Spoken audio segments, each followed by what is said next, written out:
নমস্কার প্রিয় দর্শক শ্রোতা মণ্ডলী, সমাচার ত্রিপুরা চ্যানেলের পক্ষ থেকে নিয়ে শুভেচ্ছা এবং ভালোবাসা। আমি ডক্টর এস.পি. গোস্বামী আপনাদের সামনে এসেছি হোমিওপ্যাথি নিয়ে আলোচনা করব। আমি প্রত্যেক দিনই নতুন নতুন ওষুধ নিয়ে আলোচনা করছি, রোগ নিয়ে আলোচনা করছি। এই যে সংক্রান্তি গেলেও আমি বিভিন্ন ব্যাপারে আপনাদের বুঝিয়েছি, পেটের রোগ সম্পর্কে জানিয়েছি, যাতে করে আপনারা সুস্থ থাকতে পারেন। আসলে ইউটিউবের ভিডিও দেখে সুস্থ থাকা মানে বিরাট একটা বুদ্ধিমানের ব্যাপার। কারণ ইউটিউবে জেনারেলি এন্টারটেনমেন্টের জন্যই লোকেরা ভিডিও দেখেন এবং বেশিরভাগই তো এটা ওটা দেখে সময় নষ্ট করেন। আসলে কাজের কিছু কিছু ভিডিও যদি দেখেন, জীবনে দেখবেন এই ইউটিউবটা একটা বড় ভূমিকা নিয়ে নিয়েছে এবং এটার দ্বারা আপনার জীবনে কিন্তু অনেক পরিবর্তনও এসেছে। যেটা বলছি, অনেক মানুষের আয়ু বেড়ে গেছে, অনেক মানুষ দুরারোগ্য রোগ থেকে মুক্তি পেয়েছেন আমাদের এই ইউটিউব চ্যানেলটাকে সাবস্ক্রাইব করে। সত্যি কেন কি প্রত্যেক দিন আমাদের কাছে হোয়াটসঅ্যাপ মেসেজ আসছে এবং অনেকেই ধন্যবাদ, কৃতজ্ঞতা, কি বলবো, ভাষা দিয়ে বর্ণনা করতে পারছি না, কৃতজ্ঞতা জানিয়েছেন এবং এটাও স্বীকার করেছেন যে ভিডিওটা দেখেই সুস্থ হলাম, না হলে বোধহয় মরেই যেতাম, এরকমও অনেকে বলেছেন। সুতরাং এটা তো আমার ক্রেডিট নয়, আমার মতো আরও অনেক ডাক্তারবাবু আছেন ইউটিউব চ্যানেলে, তাদেরও অসংখ্য চ্যানেল রয়েছে এবং তারাও বলছেন, তারাও শেখাচ্ছেন। এবং আমাদের উদ্দেশ্য হচ্ছে ভারতবর্ষের মানুষের এই যে স্বাস্থ্য সচেতনতা, সব কিছু দিয়ে তো আপনাদের শেখাতে পারবো না। আজকে অ্যালোপ্যাথি নিয়ে শিখিয়ে লাভও হবে না বা ঠিকও নয়। এগুলো ব্যবহার করা খুবই বিপজ্জনক এবং সেটা কমপ্লিটলি একটা সিরিয়াস ব্যাপার।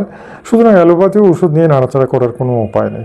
হোমিওপ্যাথি নিয়ে অল্প স্বল্প নাড়াচাড়া করা যায়, তাও আমি বলবো না যে একেবারে পাক্কা নাড়াচাড়া করতে পারবেন, তা বলবো না। কেন, আমি তো বারবার বলেছি যে হোমিওপ্যাথিতে ওষুধগুলো লিকুইড মেডিসিন ঠিকই আছে বা কখনো ট্রাইটোরেশন ট্যাবলেট বলে এগুলো থাকে, কিন্তু তাদের মধ্যেও একটা অ্যাটমিক এনার্জি থাকে, শক্তি আছে, যে শক্তিটাই আপনাকে কিন্তু সুস্থ করছে। সুতরাং সেই শক্তির অপব্যবহার বা মিসইউজ অথবা না বুঝে প্রয়োগ অবশ্যই সেটা ক্ষতিকারক হবে, এটা তো বুঝতেই পারছেন। যেটা ভালো করতে পারে সেটা মন্দও করতে পারে। আর সেটার জন্যই বলি যে হোমিওপ্যাথি সাধারণত জেনারেলি দেখা গেছে, দেখেন বাড়িতে মনে করেন গ্লোবিলস, এই যে ছোটো ছোটো ড্রামের মধ্যে গ্লোবুলস দিয়ে দেন ডাক্তাররা, টেবিলে পড়ে আছে, কোনো বাচ্চা দেখেছে, শিশু দেখেছে, একদম চোখ বুঝে এগুলো খেতেই শুরু করলো, খেয়েই নিল, পুরো শিশিটাই শেষ। হ্যাঁ, কর্তা এসে দেখেন টেবিলে যে গ্লোবুলস ছিল, কারণ খেতে মিষ্টি তো, আমি পর্যন্ত খেয়েছি ছোটোবেলায়, আমি এটা করেছি, আমার পরিষ্কার মনে আছে। মা বাবারা তখন হোমিওপ্যাথি ট্রিটমেন্টই বেশি ছিল গ্রামগঞ্জে, তো এরকম গ্লোবালসের শিশি পেলে মিষ্টি লাগতো, তো ওগুলো মুখে দিয়ে চুষে খেয়ে নিতাম। আসলে এগুলোর মধ্যে কিন্তু কে কোন রোগের জন্য দিয়েছিল আমি জানি না, বাট কোনো কিছুই হয়নি, মানে মরিনি, সুস্থই ছিলাম। তবে কি হয়েছে আমি বুঝতে পারবো না। আসলে এগুলো এরকম খাওয়াও ঠিক নয়, মোটেই ঠিক নয়, কারণ ঔষধ তো হয়তো বা ম্যাচিউরড কোনো রোগের জন্য ওনারা নিয়েছিলেন, আমার বাবা মা ভাই বোনরা, কিন্তু আমরা এটা না বুঝে খেয়ে নিয়েছি।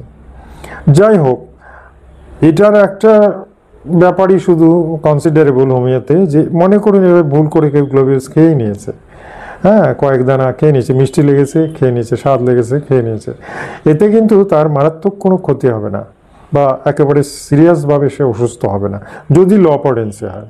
কিন্তু হাইপারটেনসি হলে বিপদ আছে।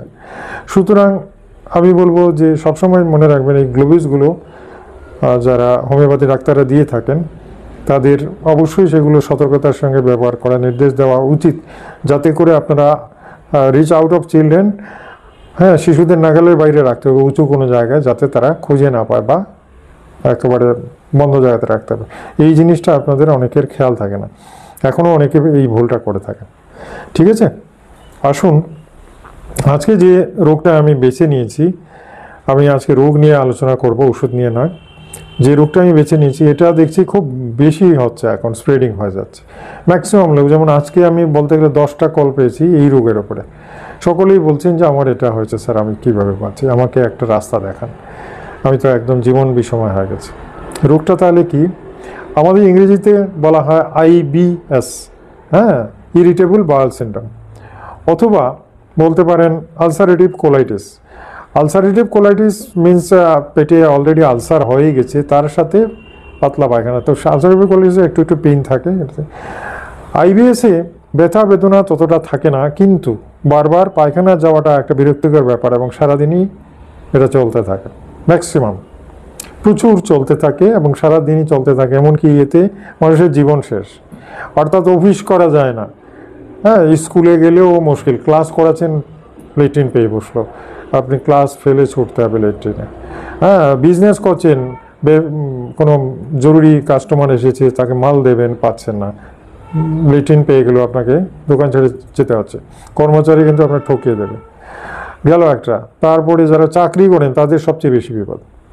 ঠিক বেলা দেখবেন 10টা বা 11টার সময় যখন অফিসে যাবেন বা যেখানেই যান, যেখানে যে অফিসে চাকরি করেন, আপনি যে যাবেন, কাপড় পরেছেন সব রেডি, পায়খানা পেয়ে বসলো, ওইদিকে গাড়ি চলে যাচ্ছে, ট্রেন চলে যাচ্ছে, টাইম টেবিলটা মেনটেন করা যাচ্ছে না, তখন আপনি কী করবেন?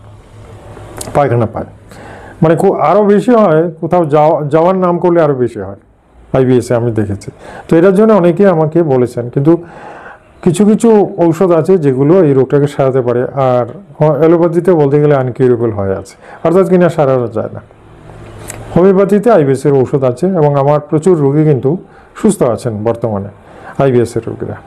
তাই আমি বলবো যে আজকের ভিডিওটা, যাদের আইবিএস বা বারবার পায়খানা হচ্ছে, হ্যাঁ, এটার আরেকটা লক্ষণ আমি বলি, কখনো শক্ত কখনো নরম, মানে কোনো ঠিক ঠিকানা নেই, কোনো দিন বন্ধ, কোনো দিন আবার শুরু হয়ে গেল, সকাল থেকে বিকাল পর্যন্ত চলছেই চলছে অনেকবার। তো এরকম যদি হয় তাহলে তো বুঝতেই পারছেন এটা বিরক্তিকর ব্যাপার। একদিকে লেট্রিনে যেতে হবে, দ্বিতীয় হচ্ছে সময়ের ব্যাপার, তৃতীয় হচ্ছে বারবার লেট্রিন হতে হতে আপনি কিন্তু শুকিয়েও যাবেন, আপনার হেলথ ডিক্রিজ হবে, ইনক্রিজ হবে না, ওয়েট কমে যাবে, আগে নাদুস নুদুস চেহারা ছিল, এখন শুকিয়ে লাকড়ি হয়ে গেছে, বুঝতে পারছেন তো? এই যে ব্যাপারগুলো, এই সমস্ত কিছু কিন্তু আইবিএস এর কারণে, কারণ এটা দুটো লক্ষণই আমরা দেখেছি, একটা হচ্ছে হালকা হয়ে যাওয়া, ছোটো হয়ে যাওয়া, আর এর সাথে ওজন কমে যাওয়া, এই দুটোই হয়। অনেক ইয়ং বাচ্চাদেরও দেখেছি, ইয়ং ছেলেদেরও দেখেছি যারা এই রোগে ভুগছেন। এই রোগটা হয়ে গেলে জীবন শেষ, অর্থাৎ শরীরে যদি ধরে রাখা না গেল তাহলে স্বাস্থ্যই সম্পদ, স্বাস্থ্য না থাকলে তো আপনার জীবনে কিছুই হবে না, আপনার হতাশা আসবে এবং আপনি দিনে দিনে কৃশ হয়ে যাবেন, একদম কাহিল হয়ে যাবেন, জীর্ণশীর্ণ হয়ে যাবেন, এবং পরে আপনার বেঁচে থাকাটাই অনর্থক হয়ে যাবে, অর্থাৎ কিনা কোনোভাবেই কোনো কাজে সাফল্য আসবে না। এখন সকলেই এইটার জন্যে ওষুধ খুঁজেন, অনেক ওষুধ অনেকে খেয়েছেন, অনেক ওষুধ খেয়েছেন অনেকে, কাজ হয় না। লিভার টনিক, এটা ওটা, আমাশয়ের ঔষধ, শ্লেষার ঔষধ, হ্যাঁ, দাস্তের ঔষধ, এগুলো তো প্রথম সকলেই খান, ভাবেন দাস্তটা কমিয়ে দিলেই হবে, মেট্রোনিডাজল খেয়েছেন, এটা কমে না। হোমিওপ্যাথিতে আইবিএস ড্রপ আছে, এটা আছে, তাহলেও অনেকে দেখেছেন যে ওগুলো খেয়েও কমছে না। এখন আসার কথা বলি, আমার তো আইবিএসের পেশেন্ট প্রচুর আছে, এর মধ্যে কয়েকজন তো একদম সুস্থ হয়ে গেছেন, এটা বড় আশার কথা এবং বড় আনন্দের কথা যে আমি করতে পেরেছি এবং সেটাকে কিউর করে দিয়েছি। অনেকে আছেন একটু লং টাইম লাগে, এটা অবশ্য ঠিক, একটু লং টাইম লেগেছে, আমার 2-4 জনে তো 4 মাস থেকে 6 মাসই লেগে গেছে, বাট এখন ওরা একদম পুরোপুরি সুস্থ হয়ে গেছে। সুতরাং আইবিএসের চিকিৎসা হোমিওপ্যাথিতে আছে, আপনারা নিশ্চিন্ত থাকুন। আজকে আমি একটা ওষুধ বলবো যেটা আমার সঙ্গে কনসাল্ট না করলেও হবে, আমার সাথে কনসাল্ট করার মানে সময় খুব সমস্যা হচ্ছে অনেকের। এর কারণ কি, প্রচুর পেশেন্ট তো সারা পৃথিবী জুড়ে আমাদের কল আসে, তো সেখানে অনেকে 1 মাস 2 মাস ধরে ট্রাই করছেন, আমার সাথে কথাই বলতে পারছেন না, এমন অবস্থা। তাদের জন্য কিন্তু আমি একটা ঔষধ আমি অলরেডি আজকে জানিয়ে দিচ্ছি, যে ওষুধটা আমি বলবো যে আইবিএসের প্রধান ঔষধ বলা যেতে পারে। এই প্রধান ঔষধটা আপনারা ট্রাই করতে পারেন, যদিও এটা দিয়ে কমপ্লিটলি সারবে না আমি জানি, তারপরেও আমি বলবো যে একটু যদি রেজাল্ট পান তাহলে এরপরে আমার সাথে কনসাল্ট করার চেষ্টা করেন, বুঝতে পারছেন?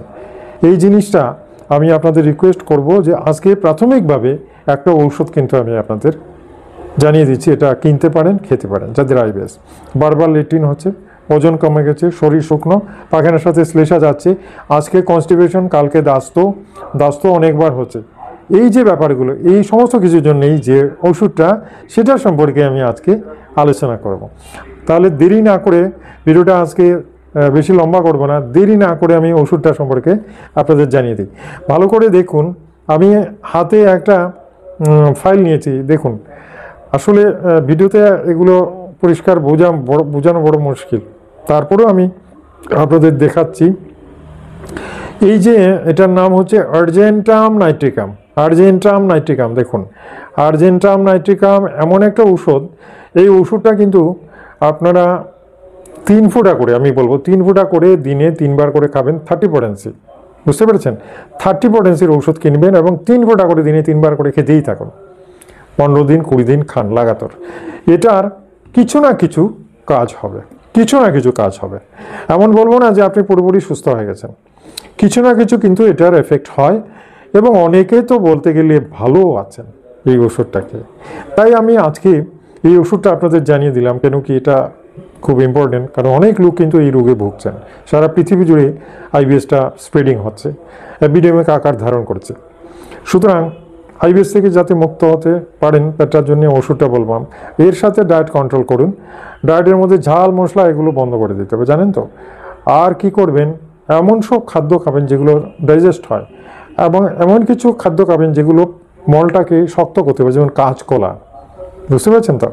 কাঁচকলা খেতে পারেন, বা মানে লেট্রিনটা ড্রাই করবে, শুকনো করবে, এরকম আরও অনেক সবজি আছে সেগুলো খাবেন। আর যেগুলোতে উল্টো হচ্ছে, যেমন শ্লেষাযুক্ত, যেমন ভেন্ডি আছে, ঢেঁড়স আছে, বা আরও অনেক ওষুধ, মানে অনেক ধরনের সবজি আছে যেগুলো খেলে পরে এটা সমস্যা হতে পারে। তো এই জিনিসগুলো অ্যাভয়েড করতে হবে, ঠিক আছে।